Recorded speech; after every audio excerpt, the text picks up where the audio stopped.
मलिक यांनी आरोप केलेला आहे पत्रपरिषद घेऊन की भाजपच्या नातेवाईकाचा पदाधिकाऱ्याचा नातेवाईक जो आहे त्यांनी एनसीबीला सोडलं, कुठेतरी साठवलोट आहे भाजप आणि एनसीबी. असं या संदर्भात एनसीबीने अतिशय स्पष्टपणे सांगितलेलं आहे की त्यांनी अनेक लोकांना पकडलं होतं, त्यातले जे क्लीन होते त्यांना त्यांनी सोडलं आणि ज्या लोकांकडे काही सापडलं त्या लोकांना त्यांनी पकडलं.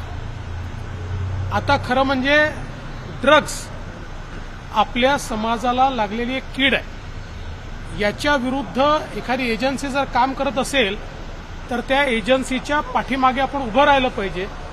हा कुठल्या पक्षाचा प्रश्न नाही आहे, हा आपल्या समाजाचा आणि आपल्या तरुणाईचा प्रश्न आहे. पण याचं राजकारण केलं जात आहे. खरं म्हणजे ज्या लोकांना सोडलं त्याच्यामध्ये एनसीपीच्या वरिष्ठ नेत्याचा मुलाचा एक अतिशय जवळचा माणूस हा देखील सोडण्यात आला. पण त्याचं नाव मी याकरता घेत नाही कारण तो क्लीन होता आणि तो क्लीन असल्यामुळे त्या ठिकाणी त्याचं नाव घेऊन त्याला बदनाम करणं अयोग्य आहे. आणि म्हणून एनसीबीने क्लिअर केलंय की जे क्लीन होते त्यांना सोडलं होतं ते कुठल्या पक्षाचे होते का नव्हते या संदर्भात हा मुद्दाच येत नाही. हिंदी देखिए, एनसीबी ने बहुत क्लियरली ये बताया है कि जो लोग एक साथ सबको वो लेकर गए थे उनमें से जो लोग क्लीन थे सबकी तलाशी ली गई, सबके मोबाइल्स की तलाशी ली गई. जो लोग क्लीन थे उनको छोड़ दिया गया और जिनके पास कुछ मिला या जो लोगों के मैसेजेस में कुछ मिला ऐसे लोगों को अरेस्ट किया गया. अब ये जो ड्रग्स का मामला है एक प्रकार से हमारे समाज को ये बिगाड़ रहा है, हमारे बच्चों को ये बिगाड़ रहा है. इसका राजनीतिकरण करना ये अपने आप में बहुत गलत है. वैसे तो जिन लोगों को छोड़ा गया उसमें एनसीपी के भी एक बड़े नेता के बेटे से जुड़ा हुआ व्यक्ति उसको भी छोड़ा है, लेकिन हम इसलिए उनका नाम नहीं लेते कि वो क्लीन थे, तो उनका नाम लेकर हम उन्हें बदनाम क्यों करें. तो मुझे लगता है कि इस पर राजनीति नहीं होनी चाहिए.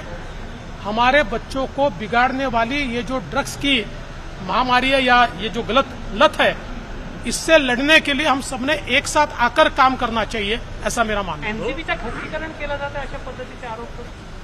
असं आहे की मी मागे देखील बोललो की मलिक साहेबांचं, नवाब मलिक साहेबांचं दुखणं वेगळं आहे आणि म्हणून त्या संदर्भात मी पुन्हा बोलणार नाही. हो, राज्य सरकारनं अजूनही पाऊस नुकसानीचा रिपोर्ट जो आहे तो केंद्राकडे पाठवलेला नाही आहे. सोबतच नुकसानीची जी मदत आहे त्या संदर्भातला वाटाही जाहीर केला नाही आहे. त्यामुळे केंद्र सरकार मदत करू शकत नाही असं केंद्र राज्यमंत्री कराड म्हणत आहेत. सगळ्यात महत्वाचं असं आहे की पुन्हा सांगतो की एनडीआरएफचा पैसा आगाऊ राज्याकडे असतो, तो एसडीआरएफमध्ये असतो. त्यातनं राज्य सरकारने पैसे पहिले द्यायचे असतात आणि त्यानंतर मग केंद्र सरकारकडे मागायचे असतात.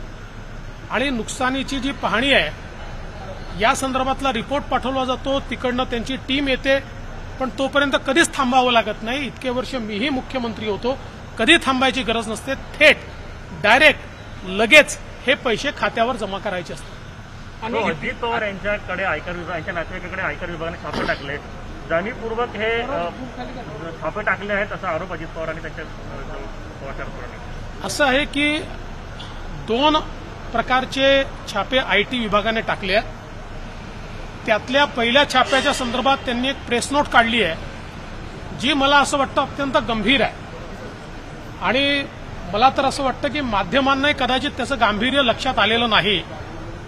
कारण 1050 कोटी रुपयाची दलाली कशाला म्हणतात ही त्याच्यामध्ये कागदपत्र सापडले आहेत, त्याचे पुरावे सापडले आहेत, याच्यामध्ये बदल्या आहेत, याच्यामध्ये टेंडर आहेत, याच्यामध्ये मंत्री आहेत, याच्यामध्ये अधिकारी आहेत.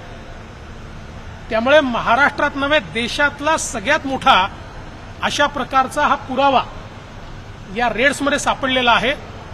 आता एजन्सी त्या संदर्भात अधिक खुलासा करेल त्याच वेळेस आपल्याला समजेल, त्यापेक्षा जास्त माहिती नाही. पण अत्यंत गंभीर आहे. अशा प्रकारच्या सगळ्या रेड्स नंतर पुरावा मिळाल्यानंतर त्याला राजकीय स्वरूप देणं हे चुकीचं आहे.